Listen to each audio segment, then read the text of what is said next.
ശബരിമലയിലെ സ്ത്രീ പ്രവേശനത്തിൽ നിന്നുണ്ടായ പേരുദോഷം ഒന്ന് മാറിക്കിട്ടാൻ വേണ്ടിയാണ് വളരെ കഷ്ടപ്പെട്ട് ദേവസ്വം ബോർഡിനെയും കൂടെ ചേർത്തുകൊണ്ട്, എന്നാൽ ദേവസ്വം ബോർഡിന് ചിലവൊന്നുമില്ല, സ്പോൺസർഷിപ്പിലൂടെ പണമെല്ലാം കണ്ടെത്തും എന്നുള്ള വ്യാജേന നമ്മുടെ CPM-കാർ, അതായത് അതിനകത്ത് മുൻകൈ എടുത്തത് വാസവനും അതുപോലെ തന്നെ ശ്രീ പിണറായി വിജയനുമാണ്.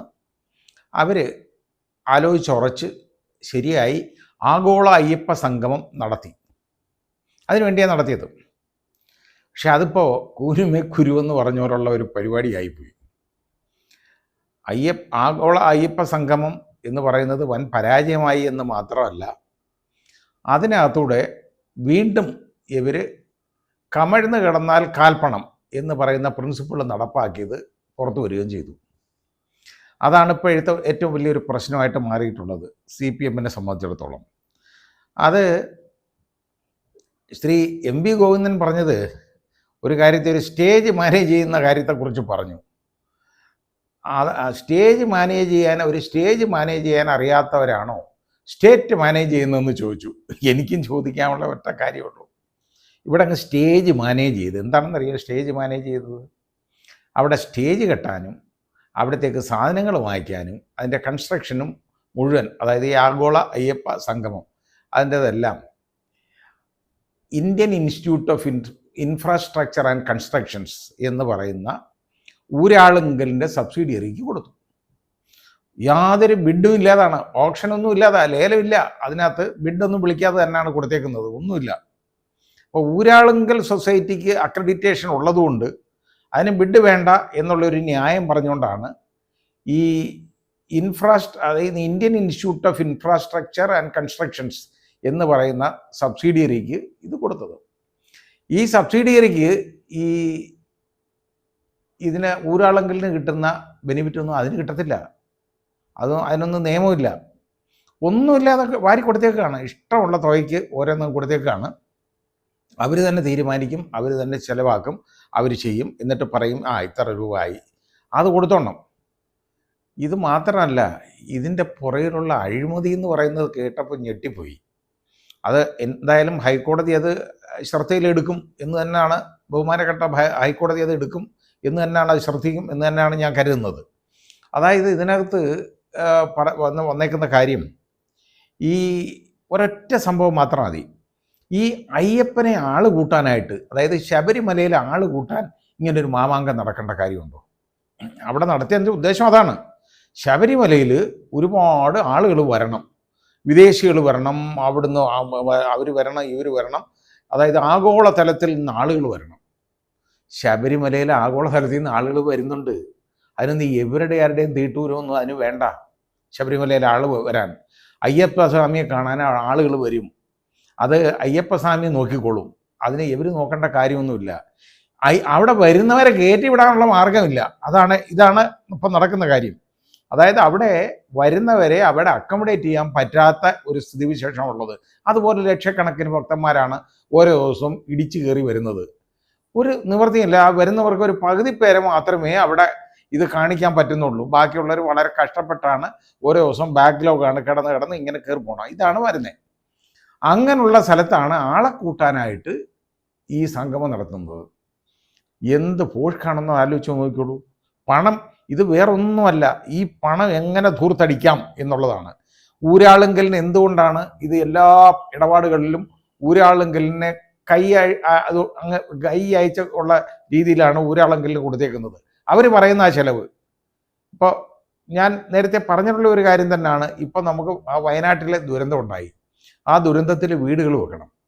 വീടുകൾ വെക്കുന്നതിന് ഇവിടെ ഈ പാവങ്ങൾക്ക് വീട് വെച്ച് കൊടുക്കുന്നതിനുണ്ടല്ലോ, ആ രീതിയിൽ വീട് വെക്കണമെന്ന് ഞാൻ പറയുന്നില്ല. അതിന് 4 ലക്ഷം രൂപയാണ്. പക്ഷേ ഇവരെത്ര 35 ലക്ഷം രൂപ എങ്ങാണ്ടാണ് ഒരു വീടിൻ്റെ ചിലവ്. ഊരാളുങ്കലാ പണിയുന്നത്, വേറെ ആരും ഇവിടെ പണിയാനില്ല കേട്ടോ. എല്ലാം കംപ്ലീറ്റ് ഊരാളുങ്കലിൽ എത്ര കോടി രൂപ ഇങ്ങനെ വാരി കൊടുത്തുകൊണ്ടിരിക്കുന്നത്. ഇത് എവിടെയിട്ടൊക്കെ പോവും എന്നുള്ളതിനെക്കുറിച്ച് അന്വേഷിക്കുന്നവർക്കറിയാം ഇതെവിടോട്ടാണ് പോകുന്നതെന്നുള്ളത്. ഇതിൻ്റെ വീതം അത് മനസ്സിലാക്കിക്കൊണ്ടാൽ മതി. എന്തായാലും ശരി, വലിയ അഴിമതിയാണ് ഇതിൻ്റെ പുറകെ പോലും നടന്നത്. അതായത് അവിടെ സ്ത്രീ പ്രവേശനം നടത്തി, അതുപോലൊരു അത് കൈപൊള്ളി.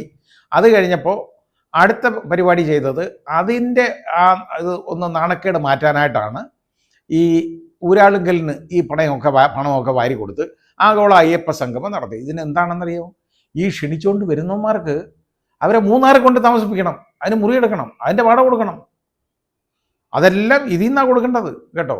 എന്നിട്ട് ഞങ്ങൾ ദേവസ്വം ബോർഡിൽ നിന്നൊന്നും എടുക്കുന്നില്ല എന്ന് പറഞ്ഞു. എന്നിട്ട് അവസാനം ഇപ്പോൾ വന്നേക്കുന്ന കണക്കനുസരിച്ച് എന്തെന്നറിയോ?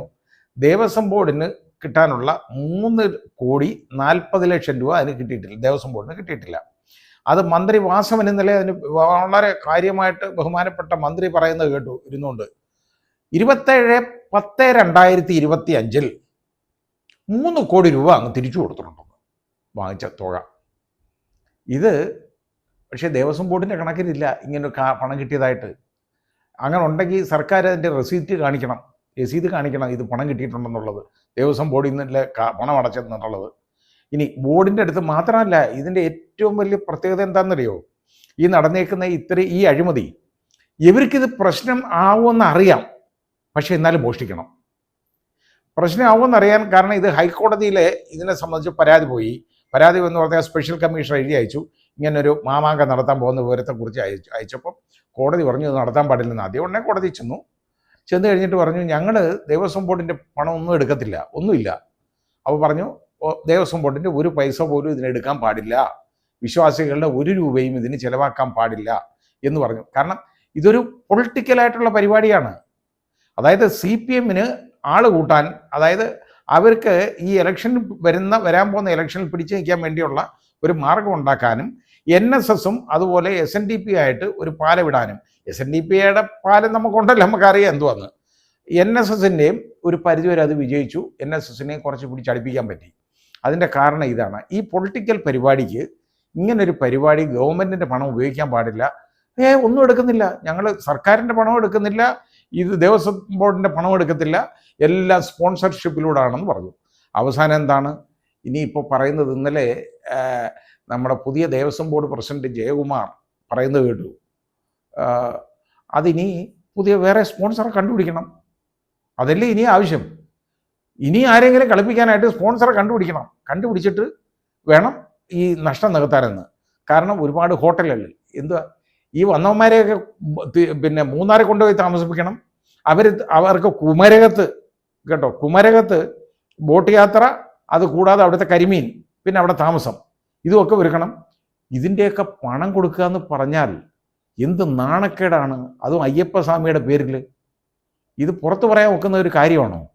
ഇവരല്ല അതാരെങ്കിലും പറയുമോ? ഇത് ഇത്രയും വലിയ അഴിമതി കാണിക്കുന്ന ആളുകളെ നമുക്ക് കാണാൻ കിട്ടുമോ? അഴിമതി എന്ന് പറഞ്ഞാൽ അഴിമതി മാത്രമേ ഉള്ളൂ, വേറൊന്നുമില്ല. അത് സ്റ്റേജ് മാനേജ് ചെയ്യുന്നത് എങ്ങനെയാണെന്ന് നമ്മളെ കാണിച്ചു. സ്റ്റേജൊക്കെ ഉണ്ടാക്കിയത് നമ്മൾ കണ്ടതാണ്. അതെല്ലാം ഊരാളുങ്കലിൻ്റെ ചുമതലയിലാണ്. ഊരാളുങ്കലിൻ്റെ കീഴിലുള്ള ഒരു സബ്സിഡിയറിയാണ് ഈ പറയുന്ന ഒരു 3 വരും, IIIC,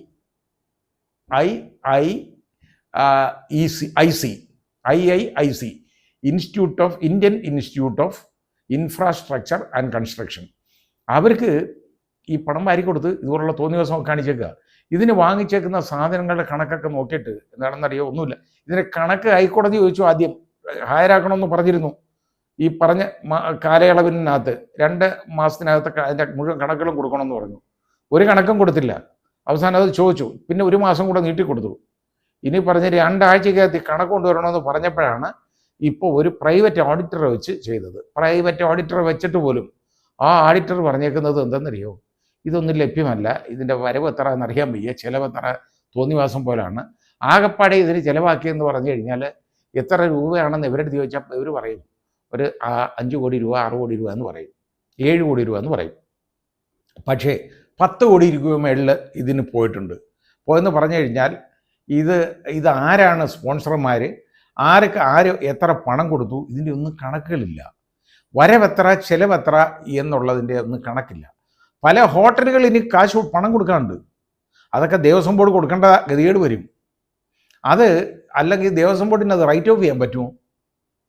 ഹൈക്കോടതിയുടെ നേരിട്ടുള്ള മേൽനോട്ടം ഉള്ളതാണ് ഈ ദേവസ്വം ബോർഡ് എന്ന് പറയുന്നത്, ട്രാവൻകൂർ ദേവസ്വം ബോർഡ്.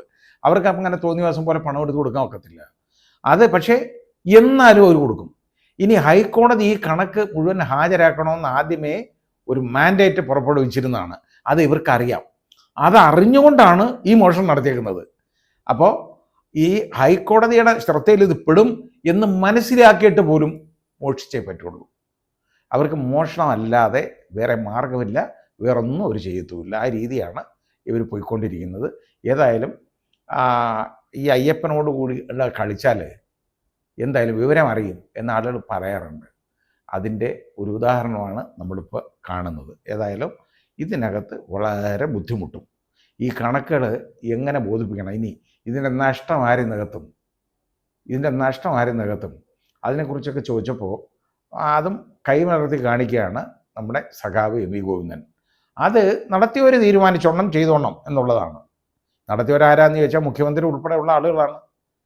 അവിടെ എനിക്ക് തോന്നുന്നു സഖാവ് എം വി ഗോവിന്ദൻ ആ സ്റ്റേജിൽ പോയിട്ടില്ല. അപ്പം ബാക്കിയുള്ള ആളുകളൊക്കെ അവിടെ ഉണ്ടല്ലോ. അപ്പോൾ ഇനി അത് നേരത്തെയുള്ള PS Prashanth Devaswom board chairman, അതേപോലെ തന്നെ നമ്മുടെ ബഹുമാന്യനായ മുഖ്യമന്ത്രി, ബഹുമാന്യനായ ദേവസ്വം വകുപ്പ് മന്ത്രി, ഇവരിത്രയും പേര് അവിടെ വളരെ കാര്യമായിട്ടുണ്ടായിരുന്നല്ലോ. ഇപ്പോൾ ഇവരെല്ലാം കൂടി പണം അങ്ങ് കൊടുക്കട്ടെ, വേറെ കുഴപ്പമൊന്നുമില്ല, അതായിരിക്കും നല്ലത്. അങ്ങനെ ചെയ്യട്ടെ. ഇല്ലെങ്കിൽ നേരെ അകത്തോട്ട് പോട്ടെ. ഇതിന് കേസ് വേണം. ഈ ഇത്രയും വലിയ ഈ തൊഴുമ്പെന്നല്ല ഇതിന് പറയട്ടെ, അഴിമതി കാണിച്ചതിന് കേസെടുക്കണം. അതാണ് വേണ്ടത്.